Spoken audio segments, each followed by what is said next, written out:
Hero Honda 90s के समय से लेकर आज तक यह नाम हर किसी के जुबां पर छाया रहता है, क्योंकि हीरो और होंडा के कोलैबोरेशन से बनी यह कंपनी दुनिया में सबसे अच्छी टू व्हीलर व्हीकल्स बनाती थी। लेकिन कंपनी प्रॉफिटेबल होने के बाद भी अलग क्यों हुई और कैसे होंडा ने भारत की कंपनी हीरो के पीठ में छुरा घोंपा, आज के इस वीडियो में हम सब कुछ जानने वाले हैं। असल में हीरो एक साइकिल बनाने वाली कंपनी थी जिसकी नींव बृजमोहन लाल मुंजाल ने 1956 में रखी थी और 1975 तक आते आते ये भारत की सबसे बड़ी साइकिल बनाने वाली कंपनी बन गई। इसके बाद उन्होंने अपनी साइकिल्स को बड़े लेवल पर विदेशों में भी बेचना शुरू कर दिया और इस तरह साल 1986 आने तक ये कंपनी सिर्फ इंडिया ही नहीं बल्कि पूरे दुनिया की सबसे बड़ी साइकिल बनाने वाली कंपनीज में शुमार की जाने लगी। लेकिन उसी दौरान उन्होंने देखा कि फॉरेन मार्केट में मोटरसाइकिल बिजनेस भी काफी तेजी से एक्सपेंड कर रहा है, लेकिन इंडिया में तो लोगों के पास सिर्फ स्कूटर और मोपेड का ही ऑप्शन है। इसीलिए वे इस गैप को फिल करने के लिए इंडियन मार्केट में मोटरसाइकिल उतारना चाहते थे।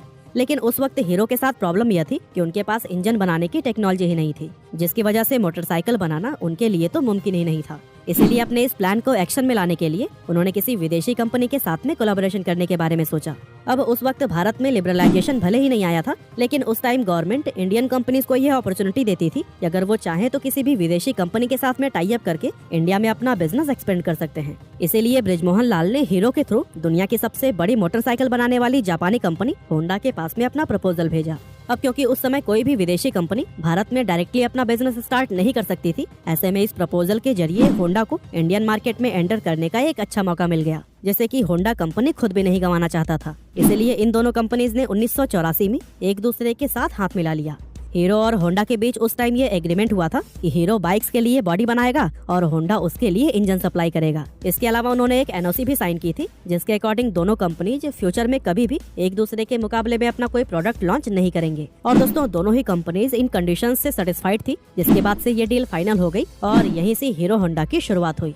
अब कागजी कार्यवाही पूरी करने के बाद से हीरो होंडा का सबसे पहला प्लांट हरियाणा में बनाया गया, जहां से हीरो और होंडा ने मिलकर तुरंत ही बाइक्स की मैन्युफैक्चरिंग करने स्टार्ट कर दी। 1985 में जब उन्होंने अपनी पहली बाइक CD100 लॉन्च की तो फिर यह बहुत तेजी से पॉपुलर हुई, क्योंकि इंडियन मार्केट में एक तो बाइक का कॉन्सेप्ट ही नया था और दूसरा इस बाइक का माइलेज बहुत ही कमाल का था। इसके अलावा उन्होंने अपनी बाइक को उस प्राइस सेगमेंट में लॉन्च किया था जो कि हर मिडिल क्लास फैमिली के लिए अफोर्डेबल हुआ करता था। साथ ही उन्होंने अपना मार्केट कैंपेन भी बहुत ही प्रभावी तरीके से तैयार किया था, जहाँ इनकी टैगलाइन थी fill it, shut it, forget it, यानी कि इसमें पेट्रोल फिल करके भूल जाइए। इस टैगलाइन का भी लोगों पर काफी ज्यादा असर हुआ और लोग इस बाइक के दीवाने हो गए थे, क्योंकि उन्हें स्कूटर वाला माइलेज अब बाइक में मिल रहा था। लेकिन उसी दौरान जापानी करेंसी में उछाल आ गया, जिसकी वजह से जितने भी स्पेयर पार्ट्स जापान से आते थे वो काफी ज्यादा महंगे होने लगे और हीरो होंडा को अपनी बाइक्स अफोर्डेबल बनाने में काफी दिक्कतें आने लगी। असल में यहाँ प्रॉब्लम यह भी थी कि उस वक्त हीरो होंडा के कई सारे कॉम्पिटिटर्स इंडियन मार्केट में आ चुके थे, जैसे सुजुकी, यामाहा, बजाज और टीवीएस। लेकिन ये सारे ब्रांड सिर्फ शहरी इलाकों में रहने वाले वेल्दी कस्टमर्स पर ही फोकस करते थे। लेकिन वहीं अगर हीरो होंडा को देखा जाए तो उनका मेन फोकस इंडिया के मिडिल और लोअर मिडिल क्लास कस्टमर पर था, जो कि एक अफोर्डेबल सोल्यूशन चाहते थे। और यही वजह थी कि हीरो होंडा की बाइक सिर्फ शहरों में ही नहीं बल्कि पूरे भारत में ही सबसे ज्यादा सेल होती थी। और यही सब देखते हुए कंपनी अपनी बाइक्स का प्राइस नहीं बढ़ाना चाहती थी, यहाँ तक कि इसी की वजह से कंपनी को काफी लंबे अरसे तक लॉस का भी सामना करना पड़ा। लेकिन 1990 में जब डॉलर का एक्सचेंज प्राइस रेगुलेट हुआ तो फिर हालात थोड़े सुधरने शुरू हो गए और देखते ही देखते कुछ ही समय में हीरो होंडा एक बार फिर से अपनी बाइक्स पर प्रॉफिट कमाने लगा और अगले कुछ ही सालों में कंपनी का प्रॉफिट $10 मिलियन को भी क्रॉस कर गया, जो कि उस जमाने में एक बहुत बड़ा नंबर था। अब यहाँ तक तो चीजें ऊपर से काफी अच्छी नजर आ रही थी, लेकिन अंदर से सिचुएशन बहुत पहले से ही खराब होनी शुरू हो गई थी। दरअसल कंपनी के मैनेजमेंट में शुरू से ही कई तरह की प्रॉब्लम्स चल रही थी, जैसे कि होंडा तो अपनी बाइक्स अमेरिका और रूस जैसे डेवलप्ड कंट्री में सेल कर रहा था, लेकिन हीरो होंडा को होंडा की तरफ से फॉरेन में अपनी बाइक्स को सेल करने की परमिशन नहीं थी। यानी एक तरफ तो हीरो साइकिल मैन्युफैक्चरर के तौर पर उस समय दुनिया की सबसे बड़ी कंपनी थी, यहाँ तक कि Guinness book of world records में भी इनका नाम दर्ज था। वहीं दूसरी तरफ होंडा की वजह से वो अपनी बाइक्स फॉरेन मार्केट में सेल नहीं कर पा रही थी।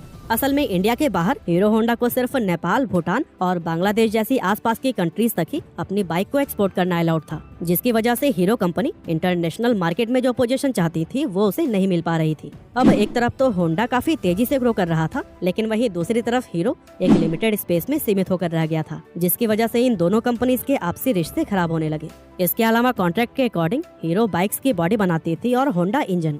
अब अगर हीरो को अपना बिजनेस एक्सपेंड करने के लिए अलग भी होना पड़ता तो फिर वो ऐसा नहीं कर सकते थे, क्योंकि वो इंजन के लिए पूरी तरह से होंडा पर ही डिपेंडेंट थे। हालांकि अब हीरो को ये समझ आ चुका था कि अगर उसे होंडा से अलग होना है तो फिर खुद इंजन मैन्युफैक्चर करना ही पड़ेगा। इसीलिए उसे हीरो होंडा से अपने हिस्से का जितना भी प्रॉफिट मिलता था वो उसके एक बड़े हिस्से को इंजन बनाने में खर्च करने लगा, जिसकी वजह से होंडा और हीरो के बीच में दरार और भी ज्यादा बड़ी हो गई।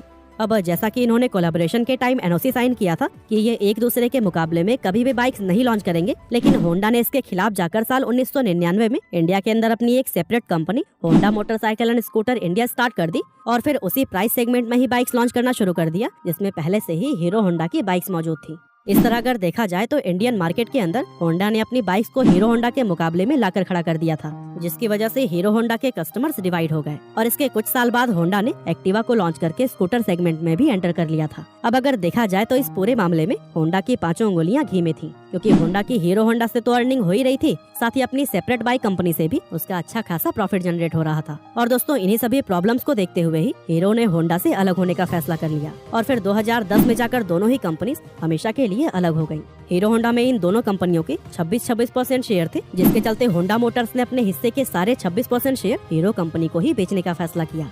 और दोस्तों हीरो कंपनी के प्रमोटर ब्रजमोहन मुंजाल ने होंडा के ये शेयर्स 1.2 अरब डॉलर्स में खरीदकर अपना खुद का कारोबार हीरो मोटोकॉर्प के नाम से आगे बढ़ाया। अब जब ये दोनों कंपनीज अलग हुई थी तब ज्यादातर लोगों ने ये कहा था कि होंडा के बिना हीरो मार्केट में कभी भी सरवाइव नहीं कर पाएगी, लेकिन अगर आज की बात करें तो इस समय हीरो मोटोकॉर्प को दुनिया की सबसे बड़ी मोटरसाइकिल बनाने वाली कंपनियों में शुमार किया जाता है। बाकी आज की हमारी इस वीडियो में बस इतना ही था। ये वीडियो आपको कैसी लगी हमें कमेंट करके जरूर बताइएगा। आपका बहुमूल्य समय देने के लिए बहुत बहुत धन्यवाद।